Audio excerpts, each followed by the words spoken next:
Hello, lovely podcast people. It's been a long time, and it has taken an absolutely seminal, in my opinion, paper that has just been published to bring me out of retirement. But it's nice to be back talking to you. And as the title of this podcast suggests, there's a bit of a game changer, and it's not very often that this comes around. So Kevin Hall's paper that he released back in 2016 was a bit of a game changer with regards to a nail in the coffin with regards to the insulin hypothesis. And papers like this don't come around often. Sometimes you've got to keep up to date with the research. Like, the research doesn't take big U-turns or very often, if at all. But sometimes we get something that really, really answers a question, advances our understanding. And this time it's to do with protein and our protein recommendations. Now, nothing huge is going to change, but we've got a new tool in the box as a result of this new paper around our protein consumption. Just before I deep dive into this, just to let you know that I am doing another round of talks internationally. I'm coming, depending on where you are, I'm coming to Sydney and Perth and Singapore on this round. I'm actually in Sydney going to do 2 talks. And yes, I have a new seminar, and it's an aggressive diet coaching seminar. So in March this year, and again, I'll be doing more of these in different cities as time goes on. But yes, I've put together essentially an aggressive. I'll be doing my tour talk actually as well in Sydney because I'm there for a few extra days. If you're interested, actually, I'll put links in the show notes of this, because come along, the aggressive diet coaching seminar will likely, you will get free access to the aggressive dieting calculator 3.0, and you'll be the first people to get that. And as part of your ticket, you will get the new calculator with all the up-to-date calculations, formulas, and new fancy bits to it. I'll just leave it there.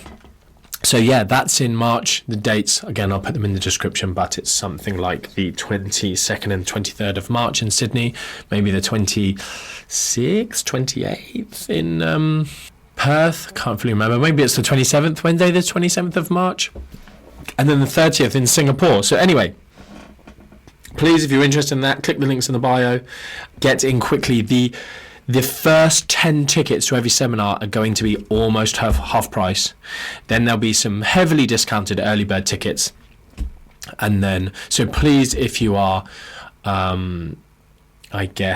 cost sensitive, but really want to come, get in early. I want to provide those opportunities for people who will literally just set a clock and just be there and get those done.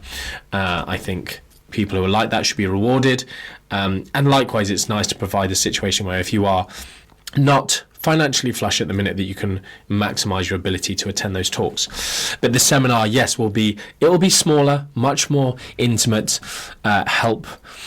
whether you're a sort of fitness enthusiast or someone who wants to basically go through the process of aggressive dieting yourself, it's going to have all of the information for you to be able to do that yourself, or to be able to coach others to do it.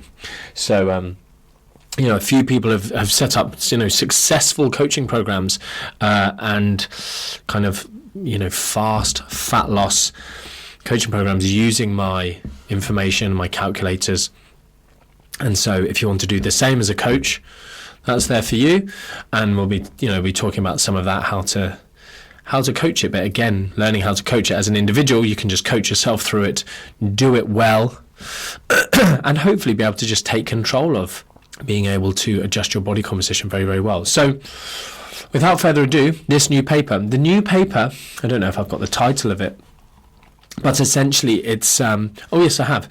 The anabolic response to protein ingestion during recovery from exercise has no upper limit in magnitude and duration in vivo in humans. And it's a really good paper. And I'll be honest, when I first saw the paper, I was like challenged.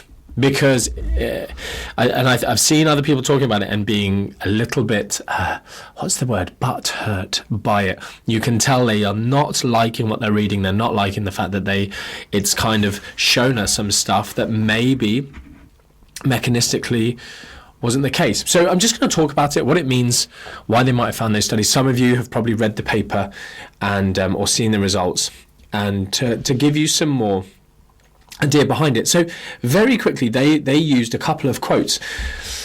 I don't know if I've got them here, but essentially something like, as protein intake increases, there is an upper limit on the anabolic response.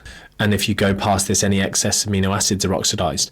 Essentially, it's the idea that you can only consume, 25, 30, whatever grams of protein is sitting. Now, most people, evidence-based individuals, most clued up people, are well aware that you can't eat protein and it's not absorbed. You're not, eating a big steak or a couple of chicken breasts and, I've got past my 25 grams of protein and all of the rest of it is going into the toilet bowl. That's not how these things work. But there is this idea that past a certain point, if you ingest excess amino acids, that the oxidation, the burning, the using those as fuel or turning them into waste products and getting rid of them goes up with that intake, anything above this sort of level. And so this paper set out to look at this, understand it better. And we've had previous papers in the past which have looked at an author, Wolf, can't remember, Robert Wolf. He's done some stuff kind of sponsored by the Beef Foundation Association, whatever it is, using beef patties and 70 grams of protein in one sitting. So that's a whole lot of beef in one sitting, and showed that the anabolic response was quite great with that amount. But they looked at whole body protein synthesis, which we're not really that fussed on if we're wanting to build muscle or those kind of things, improve muscle recovery. But in this paper, they have used 100 grams of protein in one sitting. The type of protein they used was milk protein concentrate, which I was somewhat impressed that they'd used that rather than casein. Actually, a milk protein concentrate, which does have a bit of whey. It's about 80% casein, 20% whey. And it's a little bit more like real food than if they had used purely casein. It's maybe still, it's very much a bit like using Greek yogurt, but maybe it's a bit different from using egg if you had used beef or chicken or these sorts of things. But it's an interesting point. The reason I'm telling you that is some of their findings might be due to the type of protein they've used. So they've used 100 grams of that versus 100 grams of protein from that versus 20 grams of protein.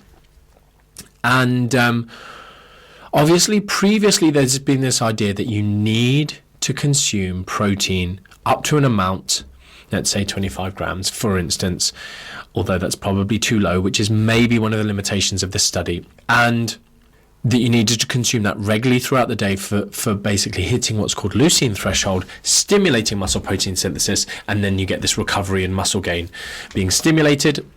However, in this study protocol, they got people to do whole body resistance training, which again is important, versus single muscle group resistance training, because again, we have some evidence that might change the outcome. And then they consumed either 25 or 100 grams of this milk protein concentrate, and then they took muscle biopsies and blood was measured every 4 hours for 12 hours.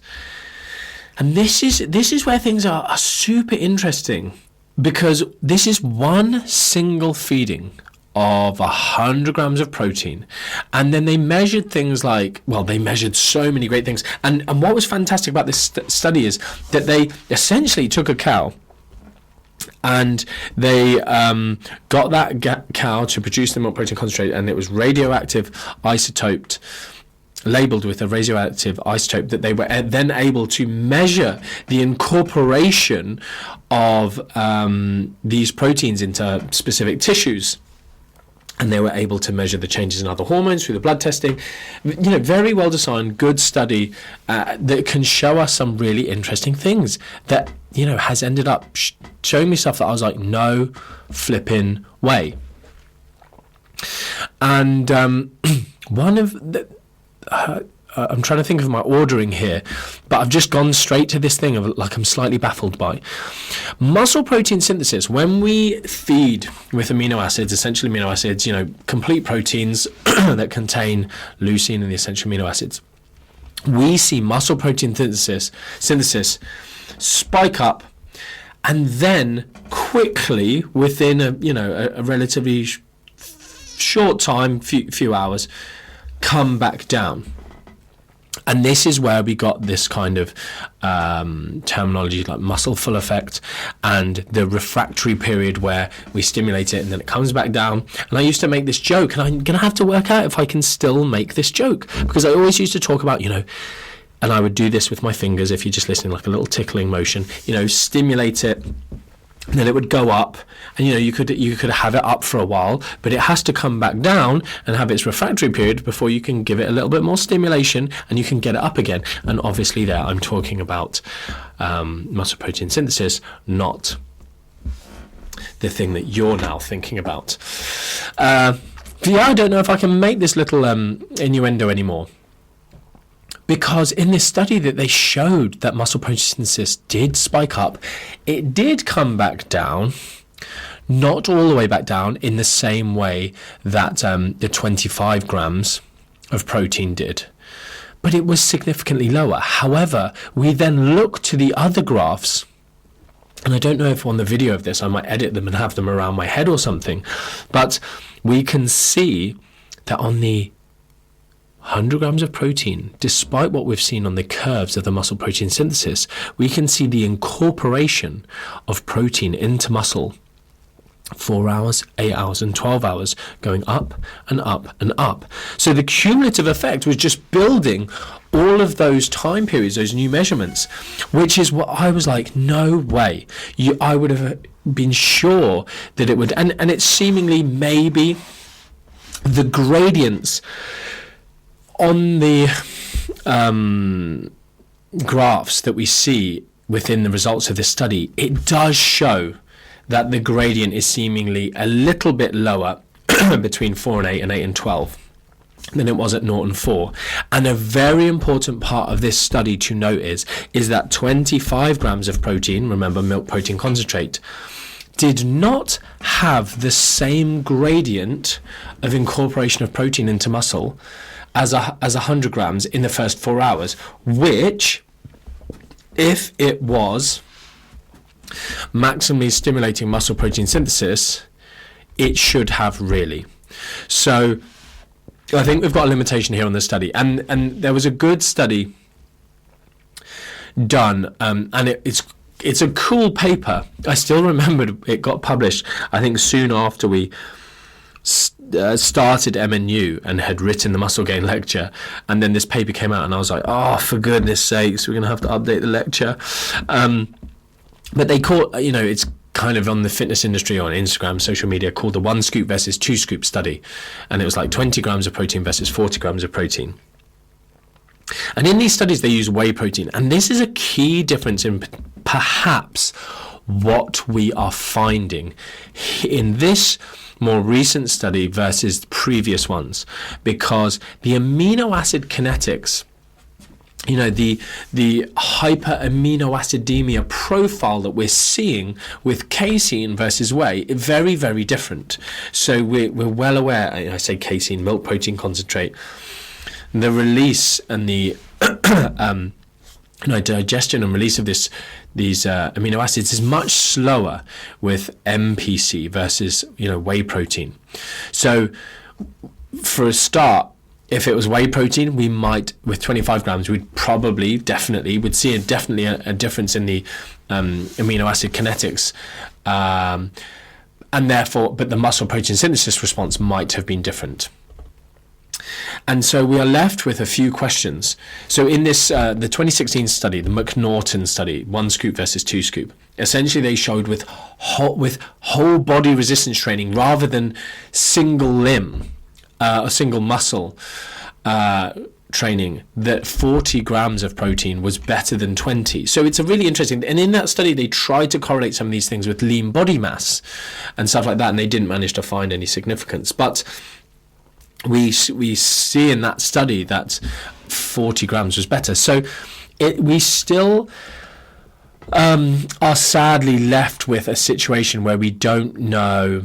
It would have been nice maybe if the 25 grams was more like 35 or 40 based on what the data that we did have on that. It still would have been, going from 40 grams to 100 grams, a 250%, protein intake in the higher group. And it would have been nice to see if we got the same initial gradient in the protein accrual. So we're left wondering a little bit. Likewise, we've got to remember there was milk protein concentrate, which might be slightly different from consuming other sources of protein. And one more thing I will just say at this point is these were untrained individuals in this study.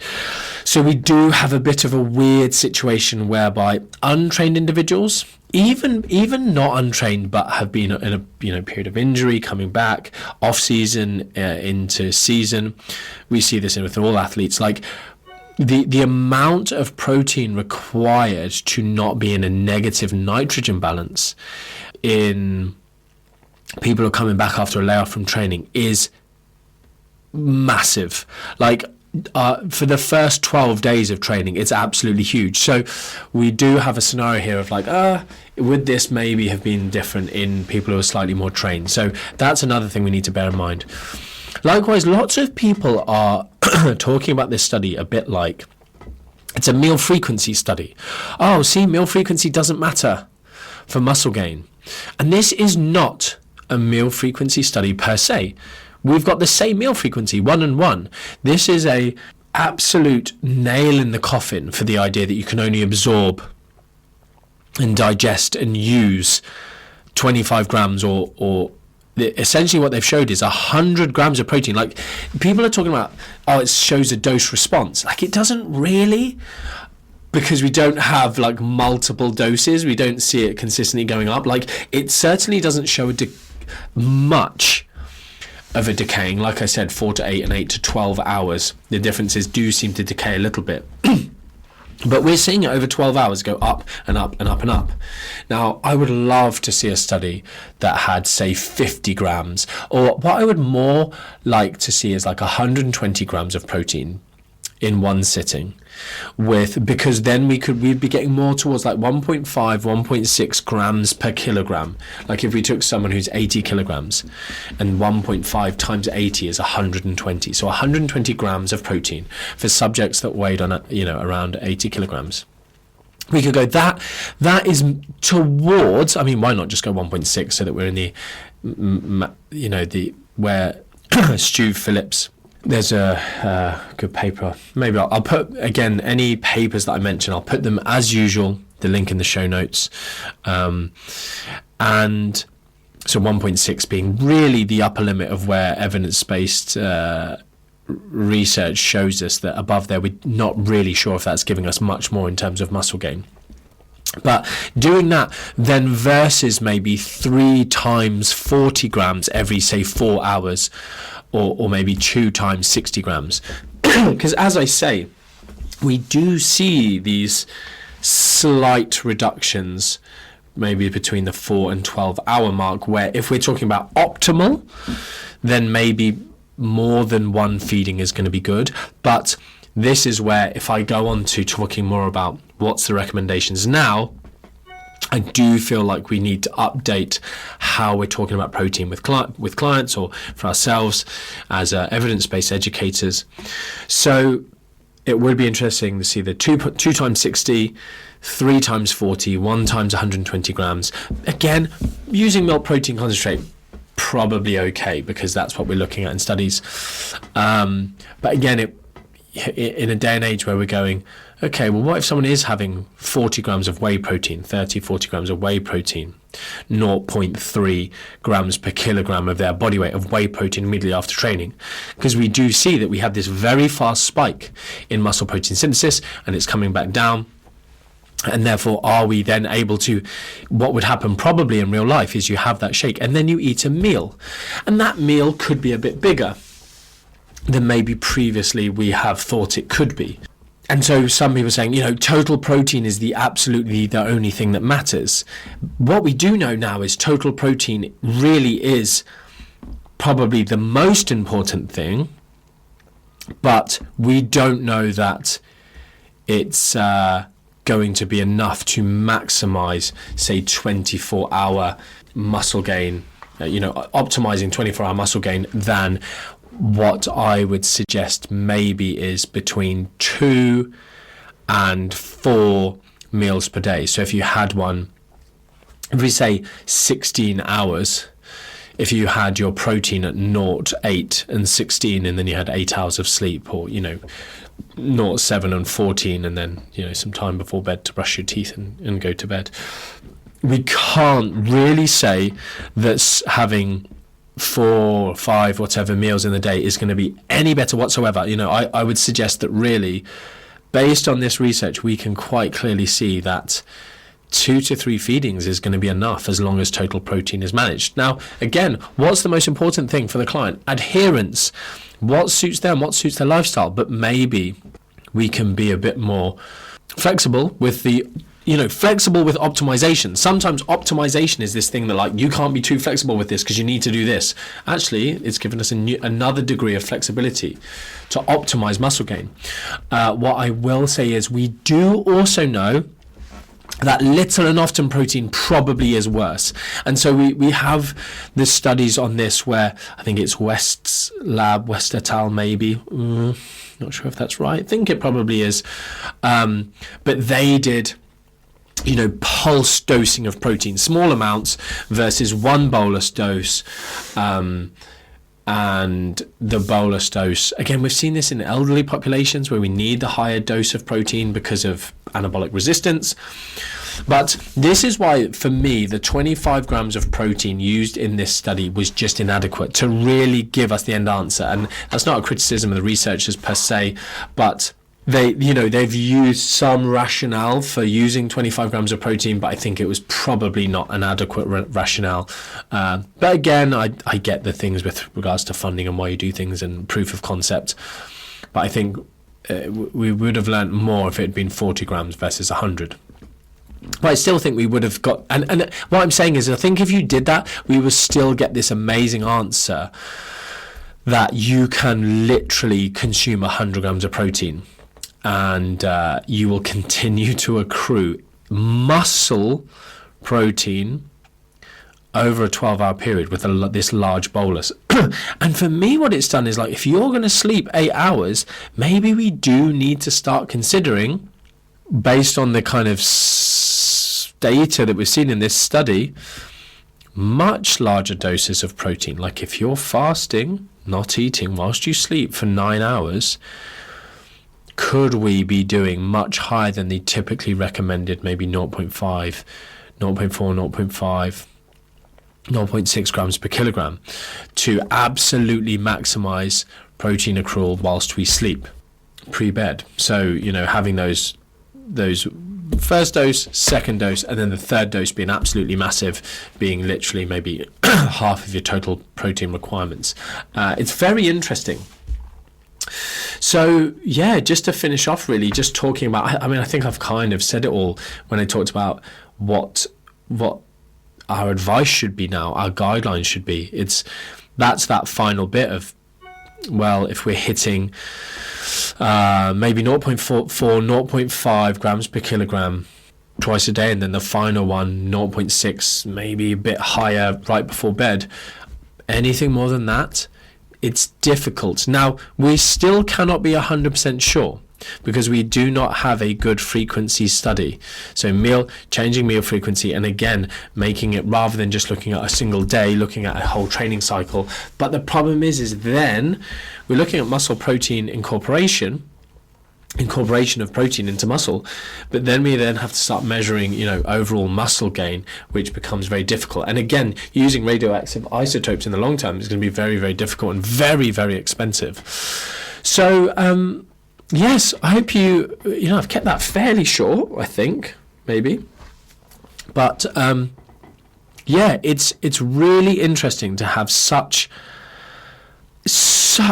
amazing data, well-conducted study, and then realizing, sheesh, I never would have expected to see that, and feeling very challenged by that. But again, remaining evidence-based, we need to take a step back and go, do you know what? I'm updating my knowledge based on what's there.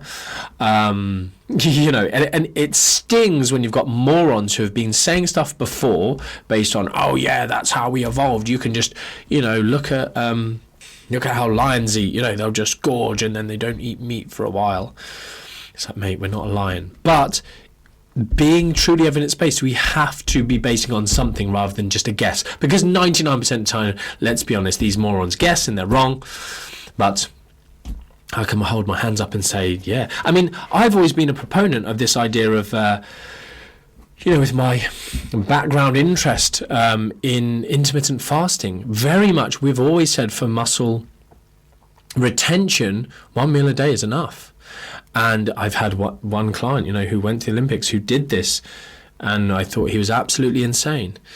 And, but yes, with regards to muscle retention, we could always say it. But now with regards to muscle gain, we've almost got an insight into, wow, as long as each feeding hits leucine threshold, probably, and as long as we hit sort of finding what this figure is, if it is 1.6, like if we ate 1.6 grams per kilogram in one single sitting, would that be enough?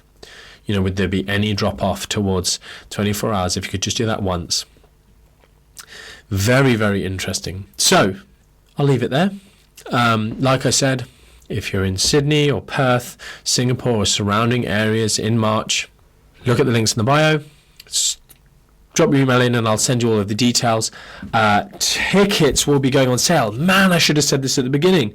Tickets will be going on sale this Saturday, 27th of Jan. Depending on when you listen to this podcast, if tickets are on to like the most expensive round and you are really struggling, drop me a DM, see what I can do. But yes, nice to be back. Nice to talk to some of you. I will also look to be doing the aggressive diet coaching seminar in America, try and put one on in the UK, and yes, next year.